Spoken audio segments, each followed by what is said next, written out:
Nobody in Cedar Hollow, California thought much of it when 9-year-old Ivy Mercer started carrying a canvas bag of river rocks up the ridge behind her family's ranch every afternoon. She'd sit cross-legged in the dust under the old oak at the property line, a tin of acrylic paint balanced on her knee, and paint small, careful symbols onto flat stones. A wavy blue line, a little sun, a tiny cluster of dots. Then she'd walk further along the fence and set the rock down, half buried in the dirt, and keep going. Her mother, Renata Mercer, watched from the kitchen window more than once and told her sister on the phone that Ivy had found herself a strange little hobby. Her father, Walt, a fourth-generation rancher who ran 90 head of cattle on 340 acres of dry grazing land in the Sierra foothills, didn't think much of it either. Kids painted things. Kids collected things. It didn't cost anything, and it kept her outside, which in his mind was better than a phone screen. What none of them understood yet, what Ivy herself couldn't have explained in words a grown-up would take seriously, was that she wasn't painting rocks. She was drawing a map of water. And before the summer ended, that map would matter more than anyone in Cedar Hollow could have imagined. If stories about quiet children who notice what the rest of us walk past mean something to you, stay with us, and if you feel that pull in your chest by the end of this one, hit subscribe and tap the like button before you go. It genuinely helps a small channel like ours keep telling these stories, and it means the world knowing they're reaching people who still believe in patience, land, and the wisdom hiding in ordinary places. Now let's go back to that ridge, and to a girl nobody was watching closely enough to stop. Ivy was the youngest of 3 Mercer children, the quiet one, the one who noticed things before she said anything about them. Her older brothers, Cody and Bo, were built for ranch work in the obvious way, broad-shouldered, loud, first to volunteer for anything involving a truck or a rope. Ivy was smaller, careful, the kind of child who could sit still at the edge of a pond for 40 minutes just watching the surface. Teachers called her observant. Her grandmother, Opal Doss, called her the one who listens to the ground. Opal was 78 and lived in the converted bunkhouse behind the main house. She'd grown up in Cedar Hollow back when the roads weren't paved, and she still remembered things the county had long since forgotten. She'd spent decades keeping her own kind of records. Not in notebooks, but in stones, a habit taught to her as a girl by a neighbor who'd shown her how to read a hillside the way other people read a page. Water doesn't hide, child, Opal used to say. It just doesn't announce itself either. You have to go looking for where it's been. The June that Ivy turned 9, Cedar Hollow was in its 4th consecutive year of drought. The hills that should have been green by April were the color of a paper bag by mid-May. The county issued burn restrictions 6 weeks earlier than usual. Walt Mercer hauled water to 2 stock ponds that had never needed hauling before. At the feed store in town, the talk wasn't about cattle prices anymore. It was about fire.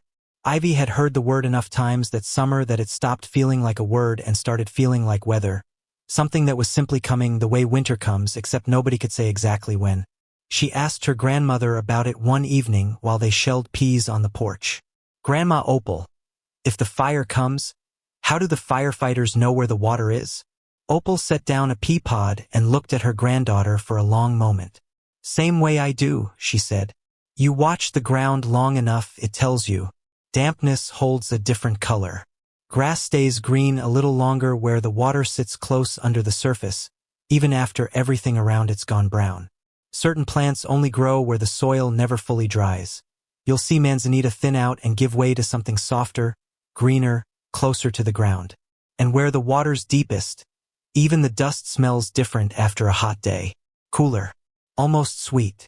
Ivy didn't say anything else that night. 3 days later, she started walking the ridge. She began behind the old oak, in a low swale where the grass held on a little greener than everywhere else, even in the worst of the heat. She knelt down, pressed her palm flat against the soil the way Opal had shown her, and felt it. Not wet, not really, but cooler than the ground 10 feet away. She picked up a smooth gray rock from the dry creek bed, mixed a little blue paint with water in an old yogurt cup, and painted a simple wavy line across its face. Then she set it down at the edge of the swale, half in the dirt, where it would stay. She did this for 6 weeks. Every rock told her something small. a patch where the grass stayed green 2 extra weeks into the dry season, a spot where morning dew lingered long after it burned off everywhere else, a stretch of gully where the soil, 3 or 4 inches down, still held a faint darkness that meant moisture. She learned to read these signs by feel more than by formula, and every time she found one, she painted a rock and left it there like a small blue flag nobody else was reading. Cody found her out there in late June, kneeling in the dust with paint on her fingers, and laughed so hard he had to sit down. "You're decorating the pasture," he said. "Dad's gonna love that when the cows start eating your art project." "I'm not decorating," Ivy said, but she didn't explain further. She'd learned, the way careful children do, that some things don't survive being said out loud to people who've already decided not to listen. Her mother assumed it was an art phase and mentioned it kindly to a friend at church, who mentioned it to someone else, and by July it had become a small, fond joke around Cedar Hollow, the Mercer girl and her painted rocks. Even Walt, driving the fence line one afternoon in his '09 Ford pickup, slowed down at the sight of a blue-marked stone near the north gate and shook his head, smiling. "Kids," he said to no one.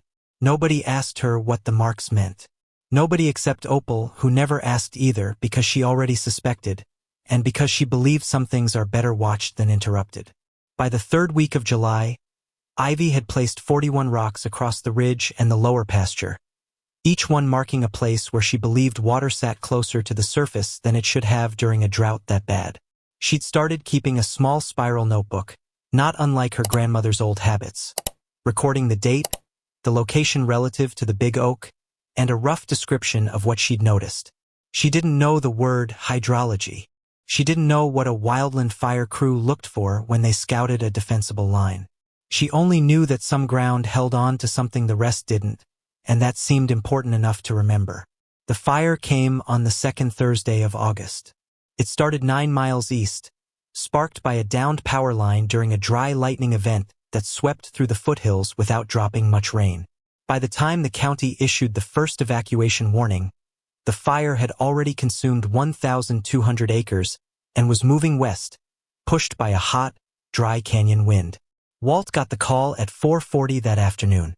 Cal fire crews were staging along Route 9, and Cedar Hollow sat inside the projected path if the wind held. The next few hours were the kind of controlled chaos that never feels controlled while you're living through it. Walt and the boys moved the cattle toward the lower pasture near the creek, the one section of the ranch with any real chance of holding moisture. Renata packed what she could into 2 vehicles. Opal sat on the porch with a battery radio, tracking the fire's progress, her face unreadable. Ivy stood in the yard holding her spiral notebook against her chest, watching a column of gray-orange smoke rise over the eastern ridge like something alive. At 7:15, a Cal fire engine crew pulled into the Mercer driveway, 3 firefighters and a battalion chief named Ruiz, assessing which properties could realistically be defended if the fire pushed into the valley. Ruiz spread a topographic map across the hood of his truck and asked Walt the question every rancher dreads. "Where's your water?" Walt pointed to the stock pond near the barn, half drained from weeks of hauling. He pointed to the creek, reduced to a trickle. Ruiz's expression didn't change, but Walt could read the math behind it. It wasn't enough for a wet line dug fast enough to matter if the wind pushed the fire down off the ridge. It was Ivy who stepped forward. She was small next to the truck, next to the men in yellow turnout gear, and her voice came out quieter than she meant it to. "There's water under the ridge," she said. "Not the pond. Under the ground. I marked it." Ruiz looked at Walt, who looked, for the first time that evening, genuinely uncertain. "Marked it how?" he asked his daughter. Ivy opened her notebook and held it up, pages of careful, childish handwriting. Dates, distances, descriptions. Then she pointed toward the ridge, toward 41 small painted stones scattered across ground that, to anyone driving past, looked exactly as parched and hopeless as everything else in Cedar Hollow that August. Ruiz didn't laugh. That was the thing Renata would remember most clearly afterward. He'd spent 11 years fighting wildland fire in country just like this, and he knew ranch families sometimes carried knowledge in strange, informal places that no topographic survey would ever capture.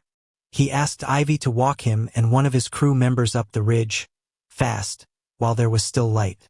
What they found, moving from stone to stone along the swale Ivy had mapped for 6 weeks, was a shallow but continuous seep, groundwater rising close enough to the surface along a buried rock shelf that the soil there held real, usable moisture even after 4 years of drought. It wasn't dramatic, but it was enough for Ruiz's crew to identify the swale as a natural firebreak, where a dozer line cut along Ivy's markers could tie into genuinely damp soil instead of hoping for the best on unsurveyed ground. Ruiz radioed it in.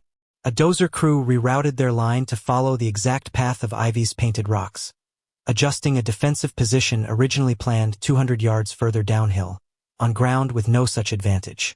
The fire reached the ridge a little after 11 that night. It hit the constructed line and the natural dampness of the swale at almost the same moment the wind, mercifully, began to shift north. The combination, human line, damp ground, and a wind that turned when it mattered, held. The fire curled along the ridge instead of pushing through it, burning hot along the dry pasture to the east but losing momentum exactly where Ivy's rocks had marked the ground as different. By dawn, the Mercer Ranch stood scorched at its eastern edge but whole. The barn stood. The house stood. 90 head of cattle, moved to the lower pasture the evening before, stood in the gray morning light, unbothered, chewing as if nothing at all had happened. Chief Ruiz came back 2 days later, once the fire was fully contained, carrying a folder. He told the Mercers that the modified line along the ridge had very likely kept the fire from crossing into the western pasture and 3 more ranches downwind. He asked if he could keep a copy of Ivy's notebook for the department's after-action report. He said, in 11 years he'd never seen anything quite like it. Word moved through Cedar Hollow the way it always does, porch to porch, until the same neighbors who'd smiled at the Mercer girl and her painted rocks were quietly asking how she'd known where to look. Ivy told them what her grandmother had told her. Water doesn't announce itself, but it doesn't hide either. You just have to kneel down and pay attention long enough for the ground to tell you. Opal never said, "I told you so." She didn't need to. That week she only told a curious neighbor. She listens better than most grown people I know. The following spring, the county fire department invited Ivy and her grandmother to speak briefly at a community wildfire preparedness meeting. Ivy stood at the front of a folding chair room holding her worn notebook and answered questions from adults 3 and 4 times her age. When someone asked if she considered herself a young scientist, she thought about it and said she just liked watching things other people walked past. The rocks are still out there on the Mercer Ridge, faded now by another year of sun, half buried the way she left them. Ivy adds new ones every summer, further along the property now, mapping ground nobody else has thought to look at closely. Cody doesn't laugh anymore. He walks the ridge with her sometimes, on Sunday mornings, mostly just to see what she's found. There's a kind of knowledge that doesn't come from a textbook or a survey crew or a lifetime of ranching experience, though all of those matter too. It comes from a willingness to notice, to kneel in the dirt long enough to feel the difference between ground that's simply dry and ground that's holding something quiet and important underneath. Ivy Mercer wasn't trying to save a ranch when she started painting rocks that June. She was just trying to understand what the ground beneath her feet was telling her.